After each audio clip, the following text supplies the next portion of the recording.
Bonjour les amis et bienvenue dans cette nouvelle vidéo de mon défi, une vidéo par jour pendant 30 jours. Je suis Mohamed Amin du blog Les Aventuriers du DSCG et aujourd'hui je vais répondre à une question qui m'a été posée sur LinkedIn et elle est de Mathilde. Mathilde me dit: Bonjour, j'aimerais savoir pour ma part quel est ou était ton rythme de révision et j'entends par là à peu près combien de temps par jour ou par semaine tu bossais tes cours. Alors, très bonne question Mathilde. J'ai jeté un œil à ton profil LinkedIn déjà pour savoir un peu peut-être ta situation, savoir si tu étais en alternance, en continu ou qu'est-ce que tu faisais. Si ton profil est à jour et je pense qu'il l'est, tu es en formation initiale et tu es actuellement en stage. Donc si tu es en formation initiale, tu vas avoir des cours à temps plein. Moi, je le faisais en candidat libre. Je vais te donner à la fin de la vidéo mon nombre d'heures que je faisais pour réviser et entre autres par exemple l'UE4 que j'ai validé. Mais j'ai peut-être autre chose de plus important à te dire d'abord. Tout d'abord, tu as de la chance d'être dans un centre de formation ou dans une école où tu prépares le DSCG.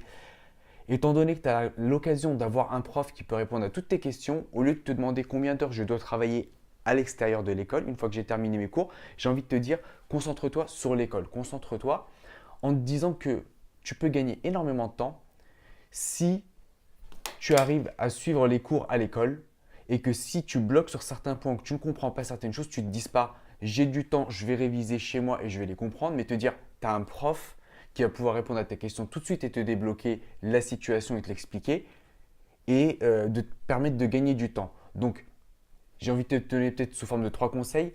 À l'école, suis vraiment les cours parce que tu vas gagner énormément de temps. Tu t'en perdras beaucoup moins à réviser à l'extérieur. Deuxième chose, si tu as des questions, ne te dis pas je vais travailler tout seul. Pose-les directement. Lève ta main, pose la question. Il t'explique. C'est pas clair, c'est pas grave. Tu reposes la question, tu dis exactement ce que tu n'as pas compris et il te l'explique.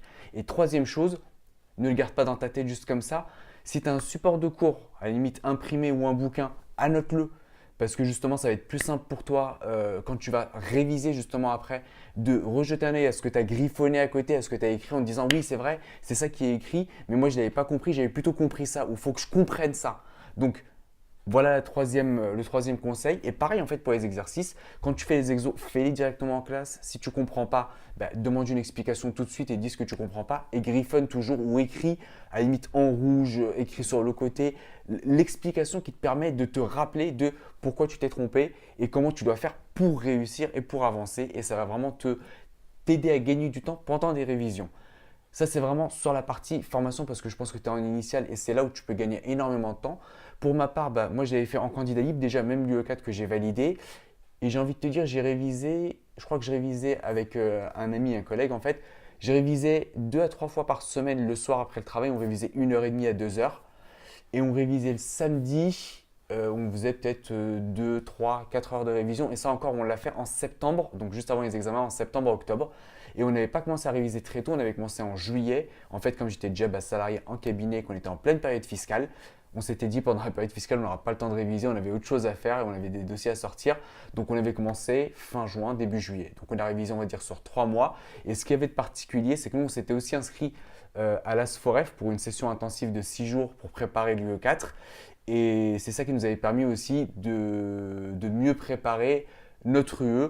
Mais bon, voilà, moi je l'avais eu cette année-là, mon collègue ne l'avait pas eu. Donc le nombre d'heures ne veut pas dire grand-chose. Ce qui compte, à mon avis, c'est vraiment de te dire, voilà, travaille tes cours, profites-en, tu es en cours, demande des explications pour gagner un maximum de temps. Fais toutes les choses sérieuses en cours et dis-toi que tout ce que tu fais en cours et les retours que tu peux avoir du prof, ça va te permettre de gagner du temps pour tes révisions à l'extérieur ou pour faire plus d'exercices et pour vraiment rentrer peut-être plus dans le détail quand tu es en extérieur et que tu puisses gagner du temps comme ça. Voilà pour la question. J'espère avoir répondu à ta question. Si tu as d'autres commentaires ou d'autres compléments d'information, tu n'hésiteras pas à me les mettre en commentaire et j'en ferai peut-être une nouvelle vidéo là-dessus pour répondre à ça.